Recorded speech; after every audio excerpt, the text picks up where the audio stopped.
שלום לכם חברים יקרים שלי, כאן אריק מערוץ Raw Change Israel. תקשיבו, אני צפיתי כרגע בווידאו מדהים. בתוך כדי צפייה אני חשבתי וואלה, אני ממש חייב לשתף את הווידאו עם הצופים שלי.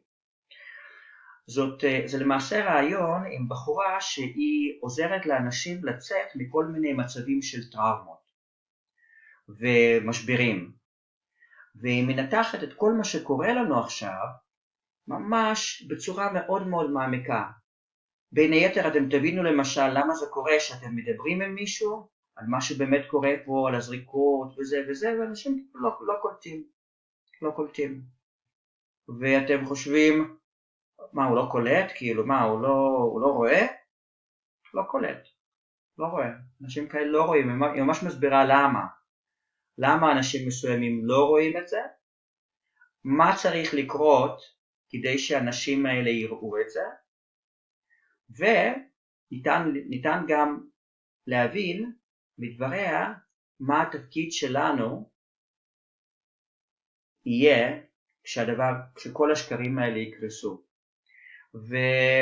ותשתדלו כשאתם צופים בסרטון הזה ממש להקדיש לזה תשומת לב, כלומר לא לעשות את כמה שאתם יכולים, כן? לא לעשות 1001 דברים אחרים, אלא ממש לשבת. אני עכשיו ממש ישבתי והקשבתי,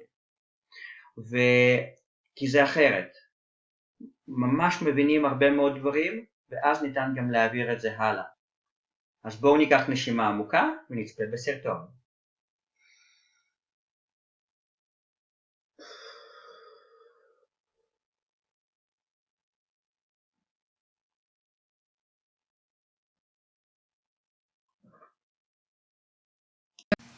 Meredith Miller, are you with us? I'm here. Okay, I'm perfect. sorry to keep you waiting, Meredith. No but I hope worries. it wasn't boring. It was fantastic. So you are a trauma coach, author and speaker, and you, as we have here the information, you teach the mindsets, tools and actions to help others recover after relational trauma. And in fact, in this point in time, we have a really problematic relationship between government and the people. So this is also a trauma. We're basically in a trauma post or still ongoing trauma constellation. So what is it that you would, you pointed out also that we are looking at some sort of abuse dynamics here. And I think, I've been thinking that because everyone is always so, that there were these things, my body, my choice, everyone's so aware of that there shouldn't be any transgressional things, that you respect the limits of the other, the physical limits especially, and psychological limits. And all of a sudden, all that is gone, everyone is really just, or at what we have here, government is forcing you to do things you don't want, and neighbors are forcing you or pushing you to do things you don't want. And it's a very strange dynamics. Yeah, I'm curious what you have to say about this. It really is. What we're looking at is from the micro to the macro example. So in the micro example, we have the individual and their relationship. For example, an abusive relationship that an individual is in, or the relationship the individual has with the government. But then as we move along the continuum to the macro, we see systems forming. We see families, workplaces, organizations, social groups, and society at large. And we see the same patterns from the individual, from the micro level to the macro. What happens in the systems, starting from the family all the way through society, is it takes on additional characteristics because the system is greater than the sum of all the individual parts that make it up. So what we can look at is the appearance of these same patterns of abuse. And I think one of the most important things to look at is the cognitive dissonance.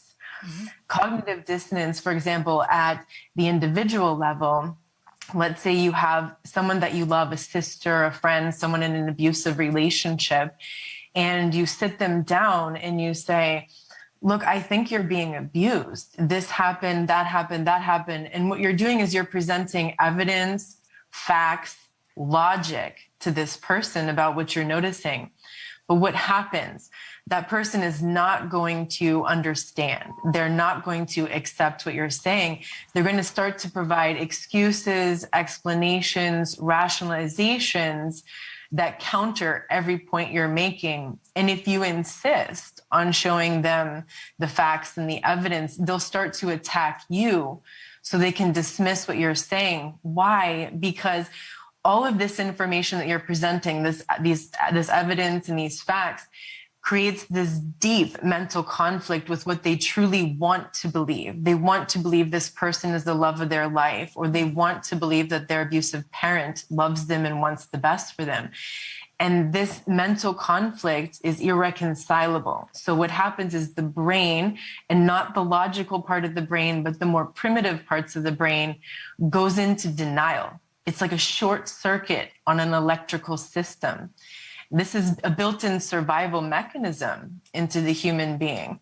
But unfortunately, this is also what keeps people stuck in abusive relationships, because they stay stuck in that state of denial, of defense, where they can't see the truth. So there really is no waking people up to the abuse. There is no presenting them with sufficient amounts of truth and evidence and logic that will snap them out. How does a person come out of that is like a frying pan to the head lesson. It's something so shocking that it pierces their denial. And the truth becomes a visceral experience, not a logical experience, not an intellectual experience, but a visceral experience through which the person can no longer unsee what was just seen. And so we see that same dynamic, the cognitive dissonance. We see lots of individuals in the cognitive dissonance. Many people want to believe that their government wants the best for them, that the government is there to take care of them, to protect for them, to provide for them in some kind of way. And they would never do such a thing, such as that which we're observing now in the world. And we can even look at terminology. You know, it's amazing the abuse of language that they've done since the beginning, since 2020, when this hypnotic induction began into this trance. Words like social distancing, this phrase in itself elicits cognitive dissonance. Why? Because these two words are complete opposites. We have social, which means connection. And to the mammalian brain, because humans are mammals, social means safe. Being connected with other mammals and other humans makes us feel safe. It makes the nervous system feel safe. Distancing is the exact opposite. It's a disconnection. It's not social. It makes us feel unsafe. And when then we put these two words together, social and distancing, which evoke completely opposite feelings and understandings, the brain enters into that short circuit, into denial. So it becomes very difficult to think when we're in that state. Well, unless you question what's going on, right? Correct. And that's very difficult for someone who's in that state, because they'll have moments of lucidity. I think I heard Ariane talking about this earlier too, where maybe some of these leaders even have moments of lucidity, or they don't entirely believe what's going on. What you see in an abuse victim is they go in and out of truth and fantasy. And so they'll have moments where they can see it, but it's so overwhelming and so uncomfortable that the brain will short circuit back into the denial until they get to that point where something so shocking happens. And we may be nearing that point in the world. It may be that crisis on top of crisis on top of crisis. It seems like we're getting to that point now where they're going to start layering on top of the pandemic more and more crises, the supply chain, the food, the energy, like all of these things are happening at once. And so it may be that more people start to wake up as the crisis pierces their denial. When I first heard the word social distancing, I immediately thought this does not make any sense. Something is not right. And because it's obvious, one is the opposite of the other, it doesn't match. And then after we interviewed, one of the people who we interviewed was the Holocaust survivor, Vera Sharaf, and she explained to us about euphemisms. And that's what this is, basically. It tells you that distancing yourself from others is social because it means, yeah, it's safe. The exact opposite is true. And the funny thing is that what you're saying is that many people who fall victim to this, just like in an abusive relationship, do not have the capacity to see that it doesn't make any sense. Right, because in that state of denial and defensiveness, the person has no access to the logical brain, because the logical brain is the neocortex. It's that human aspect, the evolutionary brain. But then it comes back to the primal states of the brain, the primal parts of the brain, which are concerned with survival, right? And so it becomes survival. And so they're listening to the propaganda, to those repeated phrases, the repeated language that's being used that tells them what's safe, which is, as you said, the exact opposite of safe. But can I ask you, like, I mean, when you're looking at these abusive situations, you made the example that you have someone where there's love involved in the beginning, and then it maybe, or, you know, someone has a bad partner choice, kind of, that it's maybe like a codependence on like someone who's abusive, you know, kind of this kind of trauma-based partner picking. I don't know if that's the right term, but so in this case, there was maybe like love or like friendship involved in the beginning, and then it turns kind of everything goes belly up, or like it's not working in the right way. But here, I mean, would you describe like the situation that we have to our government is also some sort of love, or is this or like you know, close feeling of closeness, or like fatherly, motherly constellation? Or is this like even maybe this abusal, like what we saw in this Stockholm syndrome, is maybe even love inducing in a like sick way, you know? And maybe that's also what we're seeing now, that these people are going over the top, because some of them are really defending the government that maybe they were like critical, like in the past, of a lot of things, you know, corrupt and whatever, but now it's like the heroes to some extent. I mean, that's happening for some people. What do you think? Like, is that a combination of things that's now going on? Yeah, it's actually the abuse cycle. So there's two phases in the abuse cycle, what we call love bombing, and that doesn't have to be in a romantic sense. It can be someone giving you compliments, paying you for things, buying you things, sending you economic stimulus money in the mail, for example, or providing free food, or the government just telling you, we want the best for you, your health matters, you know, this is the important thing, we just want the best for you, we're trying to help.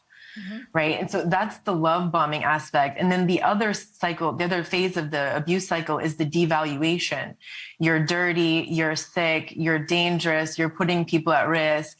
So they go back and forth between the two. So for example, another example, love bombing could simply be the absence of abuse, the temporary absence of abuse. So in a relationship, there's going to be moments where the abuser senses they've gone a little too far. The victim is starting to figure it out. They need to pull the victim back in.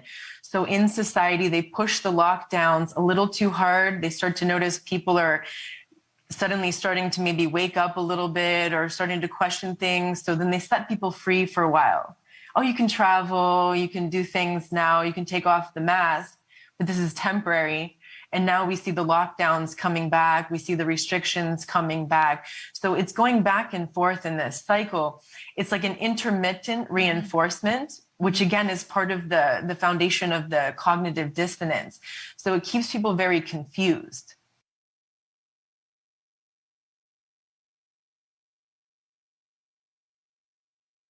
Yeah. That's very interesting. And do you think, you know, I asked this question to Ariane before.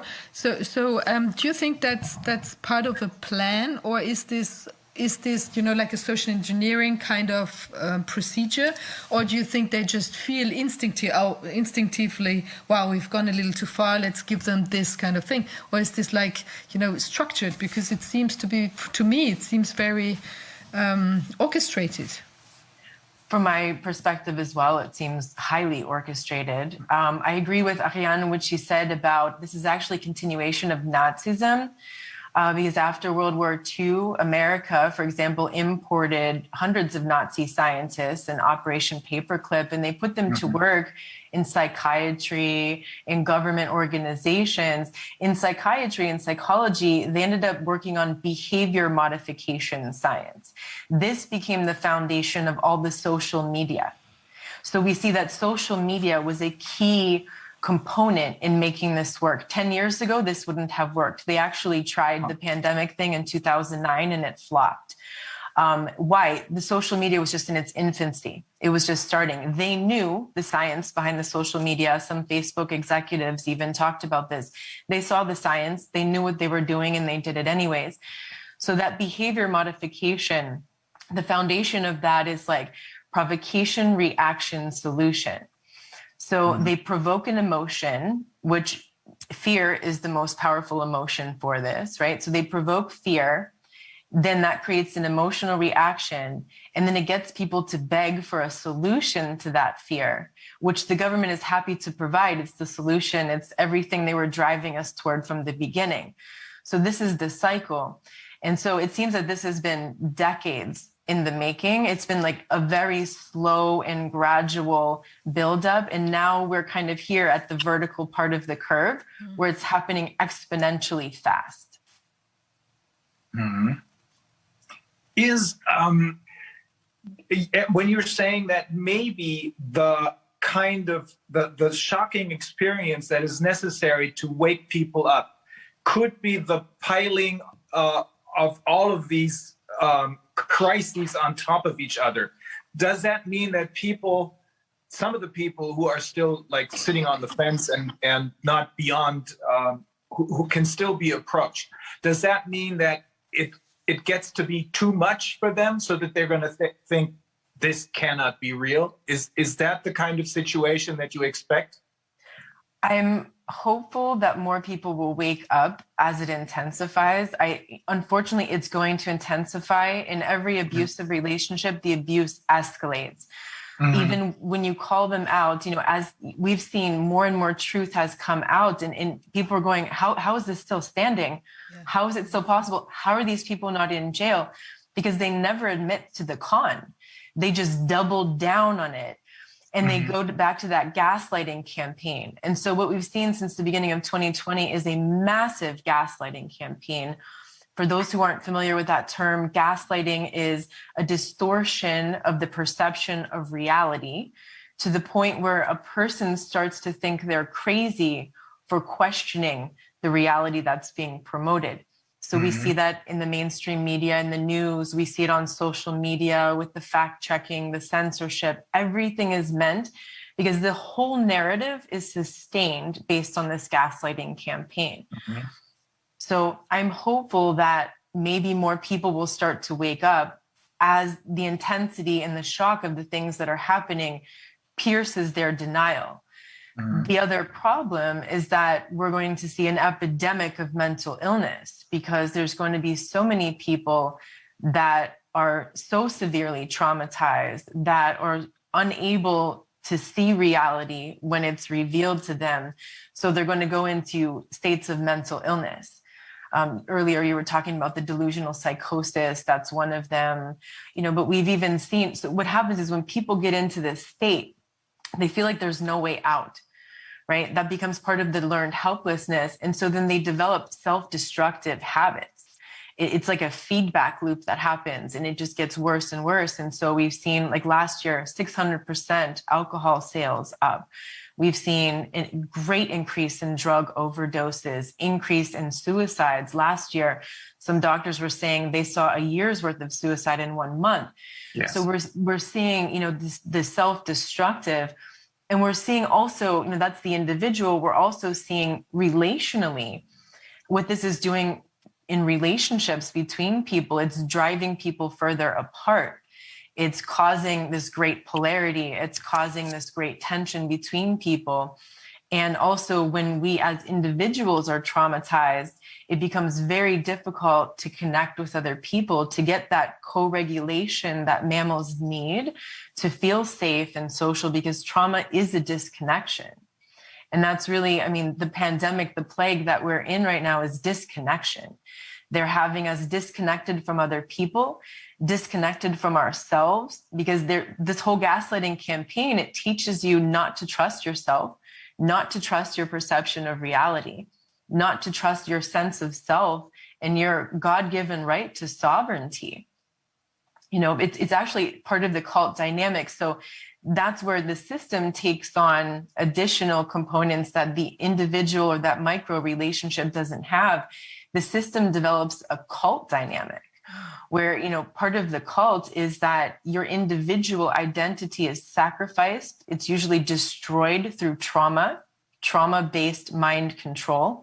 And as your individual identity is destroyed, it's replaced with the group identity, which also corresponds to some of the things that Ariana was talking about earlier, that there are some individuals that have the capability of stepping out of that group identity and recognizing they have the right to think for themselves. They still have the capacity to think for themselves, because when you're in that group enmeshment, in that identity, it's terrifying to leave, not intellectually, but at a deep primal level in the brain, because we were programmed biologically for survival that we need the herd to survive. So even if the herd is marching toward the slaughterhouse, it's easier to go along because it's so difficult to think for yourself, and it's terrifying to be outcasted. And that's exactly what happens to people who question the abuse, people in cults who wake up. And in the very basic structure of a cult is an abusive family. If you wake up in that abusive family to the abuse and you start to talk about the abuse, you'll be attacked, you'll be smeared, you'll be hurt, you'll be punished. The rest of the group will try to pull you back in and not allow you to have those thoughts, to have those beliefs, not allow you to individuate and separate yourself from that group. Mm-hmm. It's amazing. For when we're looking again at the normal abusive constellation between maybe two people, or also could be like what you mentioned, like a cult, like some sort of sect where people join and they want to break free from that.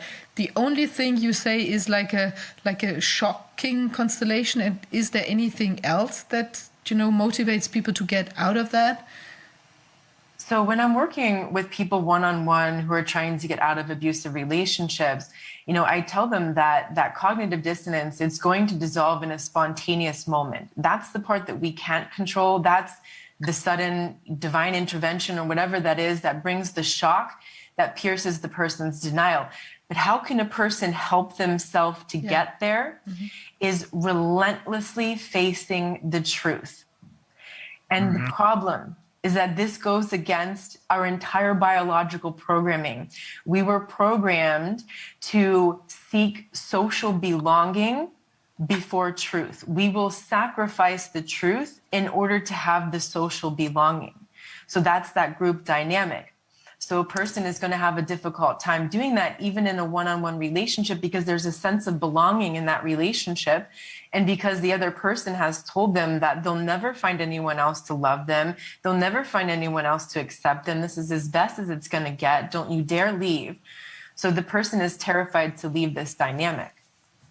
And could it be if you offer like a different peer group? Say for instance, it's the grass is greener over here. Come to the other side and get out of that abusive thing and have fun with us. Is that sort of inspirational from your experience in situations that are not going well? Usually a person will reject that. They will find any way to reject, to attack anything that's confronting what their fantasy, what they want to believe about the world. And so that's why the victim needs to face over and over again the truth. We have victims write what's called a sobriety list. Write down everything that person did from the very beginning of that relationship that was hurtful, manipulative, abusive. Why? Because as soon as their mind goes back into the denial, or they want to indulge in the fantasy, which they're highly invested in, they pull out the list and they start reading these bullet points of everything that happened, and maybe at some point something jars their mind and they come back into lucidity. So they have to face the truth over and over again. But the thing is that this can't come from outside. Anything that we say, all the evidence, all the truth we can present, it has to come from inside. There has to be the internal drive. The person has to want to know the truth. And the difficulty is that doesn't usually happen until that point where it's been pierced. spontaneously by some event that's taken place that's forced the person to see something different. What is the ultimate goal of all of this? We have spoken, for example, to former members of the British intelligence services, and they all agree, everyone who we spoke with, that this is an agenda, and it's mainly driven by this is a huge psychological operation. That's why it took such enormous training and planning. This didn't happen overnight. This is nothing that happened spontaneously, but rather this has been planned for probably at least a decade, maybe longer. But what is the ultimate goal of what they're doing? It is probably totalitarianism. And that is a result of some people who are high up in power or have a lot of money being afraid that we're going to find out about them. Is that really the goal, totalitarianism, so that those who are in power and who have more money than they should have, and now they feel guilty about it? Is it really that this is because they're afraid to be found out, and that's why they need to get complete control over us, which is totally impossible? Is that so? From my perspective, I agree with that. I think the ultimate goal is the control. If you look at a psychopath in a relationship, or any abuser in a relationship, what is their goal? It's control. It may be extracting other resources. Certainly money has something to do with it, but it's beyond money. What does the money give them? It gives them power and control. And so if we look at this, everything that's going on is about control. And as long as they can maintain that control under any cost, no matter how many people they have to get rid of, because it's certainly a lot easier to control a smaller group of people than it is a larger group of people. But it does seem to be control. That's the ultimate goal. That's why all of the abuse dynamics work. That's why as soon as they sense they're losing control of people, they're going to come back and start giving us something, to seduce us back into the dynamic. So, and the way out, this is what I wrote down. The way out is relentless confrontation with reality, what's really going on, with the true facts. The way out of the cognitive dissonance, the way out of the bigger picture, I think, is self-responsibility. I think as each individual takes personal responsibility of their life and of their choices and of resolving our own traumas, because we've all been born into this world that is founded on trauma, from transgenerational trauma in families to larger historical traumas. Even birth can be traumatic. We have to look within and recognize what are the traumas that we still have left unresolved within us, work on healing those, work on taking greater responsibility of our life, because that self-responsibility is the threshold between the victim stage, which is based on powerlessness, which is where the great majority of people are at right now, and to the stage of being a survivor and being empowered. That's the hardest threshold to cross. What I see in abuse is that the majority of people stay stuck in that victim stage. They don't take the self-responsibility to get over that threshold into the empowerment. So I see the same pattern in the world. I see most people staying in that victimization, unable to take self-responsibility, hoping that the government will save them. We have to save ourselves. We have to take responsibility for our part. And I think that's the amazing thing, because we individuals form the collective, right? So as we individuals work to heal ourselves, as more of us work to heal and take responsibility for ourselves and what we're producing and contributing to the world around us, even if that's just our family or a very small social circle locally, that spreads. That becomes something that ends up healing the world. I think another thing that's a mistake is to focus on changing the world, because the change starts inside, right? That's the only thing we have control over. The learned helplessness, complete loss of control. So people give up. They go into states of despair. It makes them easy to control. So what can we take control over? Not everything that's out there, but what's inside here. But Professor Desmet from Belgium, Psychologist. The psychologist and the psychoanalyst, he said that, the totalitarianism, just what you mentioned about like the abusive situation, has a tendency of growing wilder and wilder as time passes. So why is that? Is it because they feel that it's becoming like the illogical, or like the abusive part is becoming more obvious to the victim, and that's why they think they want to push it a little bit further, so in order to get back on power? Is it like a some self-propelling kind of scheme? Why do you think that it might be? I think it's that the controller, the abuser, the psychopath is seeking the thrill. It's like a heroin addict. They need more and more and more to get the same feeling. So in an abusive relationship, the abuser is chasing the dragon, looking to get more and more of that thrill, which means they need to go more and more beyond. They need to constantly increment the abuse that's taking place. And you know what? Do you think that's the same here now? I think it is. It's like an addiction. It's a very sick addiction that they can't control.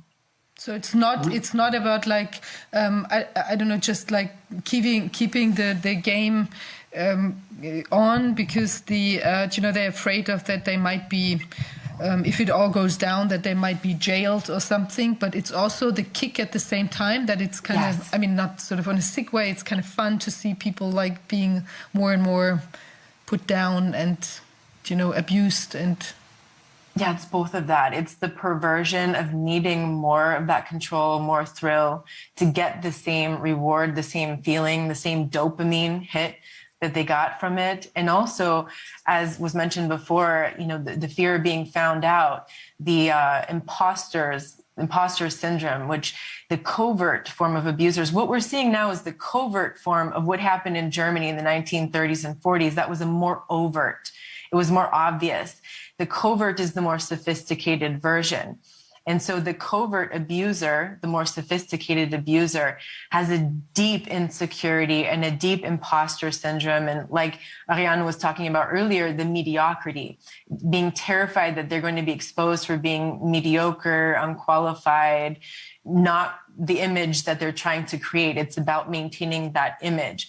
So being terrified of being found out that they're actually not what they're claiming to be. Mm-hmm. Wow. The covert version of what happened overtly in the Third Reich, it is becoming more and more overt now, and that means that it's escalating, and that means, in my view, from what you're telling me and from what we've heard from all the psychologists and psychiatrists, that the other side too is in a panic. Not all of them, maybe. It's probably a mix. If I get you correctly, it's a mix of seeking the thrill and at the same time being afraid, oh my God, this time they're going to really get me. This time they're going to really find out. So we're going to have to go further and further and further. Is that what's happening? I think so. Huh. And you're right, it is becoming more overt. And that's the thing that happens in an abusive relationship as well with a covert abuser, because there are different types. And of course, they can go back and forth in the tactics, because when you're behind closed doors and no one in the outside world can see, that's when they can be more overtly abusive. But when they're in front of other observers and people, then they have to be more covert. But over time, that covert abuser does become more and more overt. Mm-hmm. We have a friend in Finland. She, I guess I shouldn't expose her identity, but she's very good friends with someone who works for the European Commission. And when these commissioners get together, she explained to us, this is what her friend told her, and they watch the news, or they're in a meeting and then they watch the news or watch what's going on outside of their little European Parliamentary Bureau. This is what she explained to us, they actually laugh their asses off because they can't believe how stupid people are. Is that typical? Yes. And I think this is the thing. We're human, right? We've all had this thought, like, how can people be so stupid? I admit I'm not above this. But this is where we need to bring in the humility to understand that this is not an intelligence thing. This is not about intelligence. This is the primal parts of the brain. The human nervous system was just programmed to respond this way to stress, to abuse, to trauma. They know this. They've known this for decades in the research that they've done with trauma-based mind control.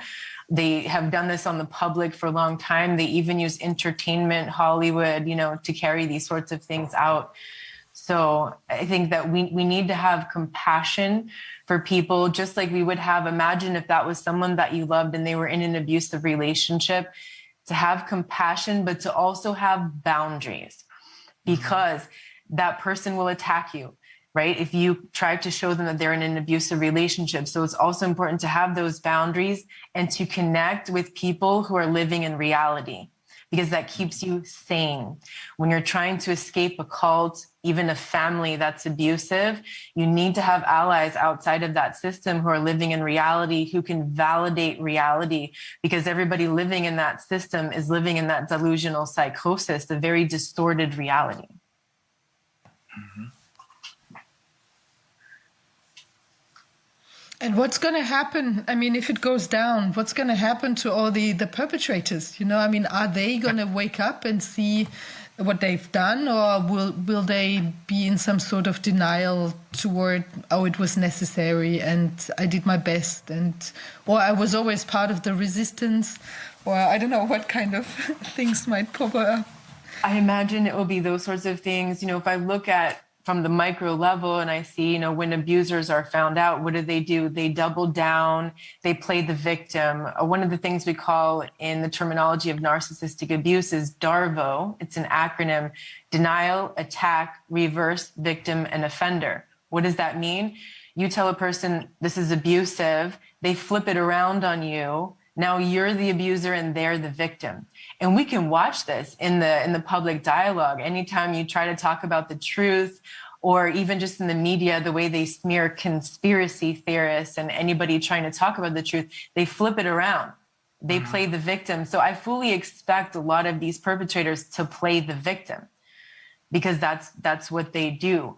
I have the hopes that there will be some sort of Nuremberg trial again, though I hope it will be significantly better than the last one, which only brought to trial a very small amount of the perpetrators, and then imported the rest of those and installed them in society in places that they could do significantly more harm over the long term.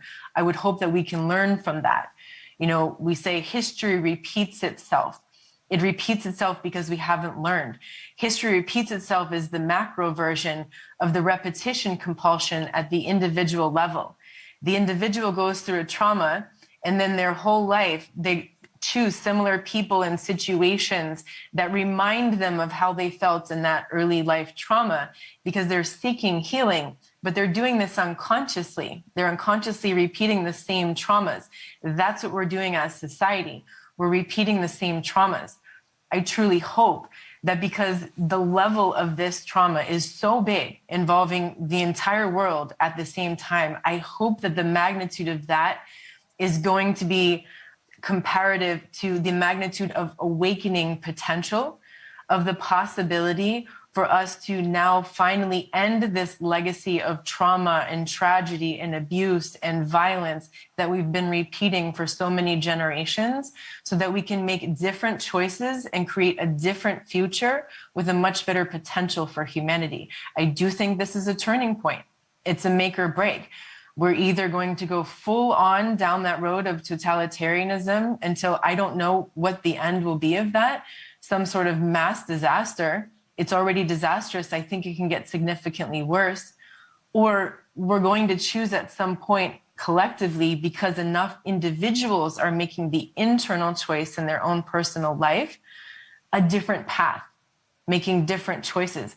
And that's the harder decision, because the easy road is just to go, just to follow the herd and not think and not change, and certainly not heal the trauma, because that's very challenging and painful. It's easier just to numb it out, to find distractions and escapism, which of course they're providing for us, right? You know, they're providing plenty of distractions for people. They have for many decades, but especially in the last decade, there's been so much more of distractions with the internet and things. And now they want to bring out the metaverse, the virtual reality, you know, so that when reality is so horrible, instead of facing that and resolving it and dealing with it and confronting it, people escape into the fantasy. Yeah, and we have to make sure that they understand that real life is much better than the fantasy version. It can be. Oh, it can. In some cases, it's not. Yeah, but one of the things that Professor Desmond explained to us is that totalitarianism is self-destructive. Sooner or later, it'll self-destruct. The big question then is, how much damage will they be able to do to us before they self-destruct? And of course, nobody knows, but it is going on right now. It's getting crazier and crazier, and it's becoming more and more overt. I have the hope that more and more people like us will come to their senses, sort of. And that group, I think that's about 40% of the people are sort of like sitting on the fence and don't know which way to go, but that group is still approachable, and that more and more of these people will begin to ask questions, which will ultimately then turn the tide. It's some people say that it's enough if 3.5% of the population, or maybe 5% or 10%, realize what's going on. That's good enough. I'm not so sure about that, but it definitely is important to have those who can make decisions, rational decisions, on our side, because I have a feeling that those who have fallen victim to this narrative are the ones who, as one of those psychiatrists who we spoke with explained, escape into not fantasy, but they sort of revert to what is it? What's the word? Infantilization. Yeah, that's what it is. They don't want to grow up. They just want to keep listening to someone telling them what to do. So this group of people cannot be approached by us, but it's not really important either. I hate to say that, but it's not really important. Those who are willing to think outside the box and who are willing to question authority, they're the ones who are finally going, in the long run, are going to make the difference, I believe. And those are the ones who are on our side already. I hope many more will join. Yeah, there's really no convincing people. Just like there's no convincing a victim that they're in an abusive relationship. There's no convincing that group of people to see reality because they don't want to see it. That infantilization process has been happening for a long time in society. Yeah. So unfortunately, a lot of people look to the government, to the state as mommy and daddy to protect them, right? That's a fantasy. That's not real. And it's unfortunate, but then there are those who have the more functional adult capacity in their brain to say, no, I need to take the responsibility to rescue myself, to provide for myself, to provide for my family, because the government is not going to do that. That's not their job. So this is what it boils down to: infantilization versus self-responsibility. Yeah. Mm-hmm. But I think it's a really, you know, it's also a rough ride for them, because you know, once it, as you said, like once it becomes more obvious to some people, I mean, because it's so extreme, it's I mean, they're risking a lot of things, you know, they're risking everything, so it's for them as well. It's a game of life and death. Because they're going to be like, I mean, you know, I don't think that people would kill them, because, I mean, obviously, I mean, we are against like violence anyway, you know, but I think it's more that they'd be socially destroyed, you know, if this becomes like, if it becomes obvious to a lot of people what's been going on. Right. At what cost? I think that's something Rainer had asked earlier too, like, how far does this go? Even though the totalitarian system eventually will implode, just like every abusive relationship, but at what cost? You know, at what cost to the individuals, at what cost to society, at what cost to human life?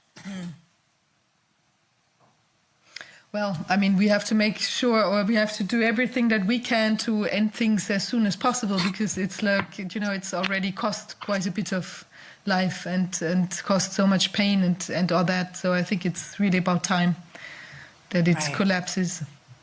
And because, like you said earlier at the very beginning, we're not even in the post-trauma phase yet, right? So we haven't even begun to see the long-term effects of what's already happened to this point. This is going, especially among the children, this is going to have severe long-term repercussions, the post-trauma of this, and it's going to require a lot of healing. Even if this just ended suddenly now, today, no more damage, there's still significant trauma to work through. Yeah, that's true. Wow, so it's a lot of work. It is. Ahead of but us, it's worth at any rate. It's definitely worth it. It can only get better. That's the thing about trauma, is that trauma is both destructive and awakening. The trauma destroys the sense of normality. The person never can go back to who they were before the trauma. We as a society will never go back to what we used to call normal. It's gone for good. We need to mourn that. Part of healing the trauma is a grieving process. That's gone now. But that's not necessarily a bad thing, because now the awakening of the trauma that destruction of the trauma allows us to create something better, allows us to create something new, reaching new potential that we perhaps couldn't have contacted within ourselves individually or even as a society until that trauma took place. So it comes with both a curse and a blessing. Well, I can definitely see that there is light at the end of the tunnel. I agree, and I really hope that happens soon. Yeah, me too. Huh. But you know, I think what the good thing is about this also is that it's such a huge collective trauma. I mean, it's good and bad at the same time. But maybe if you come out of like a personal abusive relationship, you know, I mean, there's maybe also something like individual guilt feelings or like anger and all that. But now if it's also possible to, you know, then maybe hopefully join with others in this collective anger and frustration and pain and sadness, you know, that's also something, if you do this collectively, I can see also that this might propel like the healing process, just like as if you do like, you know, self-help groups with other traumatized people, you know, in this talking about it, like in the group together and find new ways. I think that can also, you know, speed up things in a way. That's what I would hope. That co-regulation is part of what helps us heal the trauma. So as we connect with other people, you know, why are things so traumatic, especially in childhood, if no one was there for you? Maybe two children went through a very similar experience. One children had a parent, a caretaker, someone who was there for them, who hugged them, who held them, who made them feel safe and connected. They're not going to have such severe post-trauma, maybe not even have post-trauma after that event. The child who was left alone, abandoned, not believed, told it was their fault, that sort of thing, that child is going to have severe trauma. So if we connect with others, other people are there, other people see the same reality, other people feel the same emotions, we process this grief together, we connect together, this is a very healing thing that can be done. The challenge for so many people right now, I think, is so many people feel so alone. And that's the whole purpose of this, the social isolation, because the isolation is necessary for the abuse to take place. So many people see the truth, see reality, but they feel so alone because maybe no one else in their life or very few people in their life can see it. And that's part of the traumatization. So I think it's amazing the work that you all are doing to bring people together, to connect everybody who's seeing this sort of thing so we don't feel so alone, so we do feel more connected. Yeah, we're all trying to play our part in this game, and we're trying to take over the lead roles. You are, we are, all of the good people who are really interested in the good of mankind. We don't pretend, we mean it. Because if we didn't, we wouldn't do this. Right. Okay. Yeah, very interesting. Meredith, this was great. Thank you so much. Thank you for inviting me. Oh, thanks for being here. And I apologize for keeping you waiting, but No I worries. see that you did enjoy listening to Ariane. It was great. Thank you so much. Okay. Thank you. We'll stay in touch. Okay.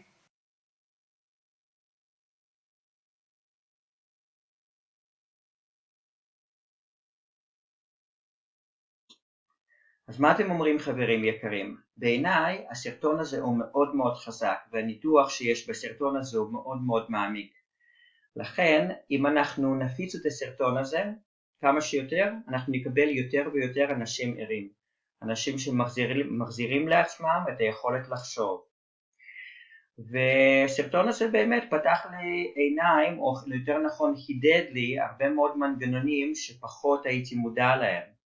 לדוגמה, איך זה קורה שהבן אדם שנמצא ב-abusive relationship, למה ואיך זה קורה שהוא כל כך נתפס באמונות שלו, וברגע שאתה מתחיל להעיר אותו, לנסות לפתוח לו את העיניים, הוא מתחיל בסופו של דבר לתקוף אותך. בעיניי היא תיארה את המנגנון הזה מאוד מאוד יפה. גם היא אמרה שגם אם כל זה ייגמר עכשיו, אנחנו נשאר עם הרבה מאוד אנשים שתהיה להם טראומה, ילדים שתהיה להם טראומה מאוד מאוד חזקה, וזה רק מראה לנו למה אנחנו צריכים להתכונן, כי אני מאמין שהשקרים האלה יקרסו מתישהו די בקרוב, כמה כבר אפשר לשקר. אבל במיוחד אנשים שקשורים איכשהו לריפוי, לעזרה לאנשים אחרים, הם פשוט צריכים להכין את עצמם, או למעשה כולנו, אנחנו נהיה שם. אנחנו צריכים להכין את עצמנו למצב שבעולם יהיו הרבה מאוד אנשים הרוסים, פיזית וגם נפשית. ואנחנו יכולים כבר עכשיו להתחיל ללמוד את הכלים איך לעזור לאנשים אחרים, אבל כמובן, קודם כל אנחנו צריכים לעזור לעצמנו, לעשות עבודה פנימית, ללמוד שיטות, איך אנחנו יכולים באמת לעלות, לצמוח מתוך המצב הזה, ולאחר מכן להושיט יד לאנשים אחרים. וגם אהבתי את מה שהיא אמרה, שבעצם אין דרך חזרה כבר למצב שהיה, ושזה למעשה לטובה. אנחנו כבר לא נחזור לעולם כמו שהוא היה לפני ההצגה הזאת, אבל מכאן והלאה אנחנו יכולים באמת, אם אנחנו נפעל בצורה נכונה, אנחנו יכולים באמת לבנות עולם חדש שהוא יהיה הרבה הרבה יותר שפוי. אבל זה מתחיל מכל אחד מאיתנו. זה מתחיל מכל אחד מאיתנו. כל אחד מאיתנו צריך למצוא את המקום הפנימי הזה, שמאפשר לו לשמור על איזון גם לנוכח הבלגן שיש בחוץ. והייתי רוצה לשמוע מכם מה אתם למדתם מהסרטון הזה. אז אם לא קשה לכם, אם יש לכם דקה פנויה, ואני בטוח שיש לכם, אז פשוט תרשמו למטה. מה למדתם? איזה מנגנונים או איזה נקודות זה הבהיר לכם? וגם תנו לסרטון הזה לייק, פשוט כדי להקפיץ אותו, כדי לחשוף אותו ליותר ויותר אנשים, ואם יש לכם אפשרות להעביר אותו הלאה, במידה ואהבתם אותו, אז פשוט תעשו את זה. ובינתיים אני אגיד לכם שלום, להתראות, נתראה בסרטון הבא, אוהב אתכם מאוד. ביי ביי.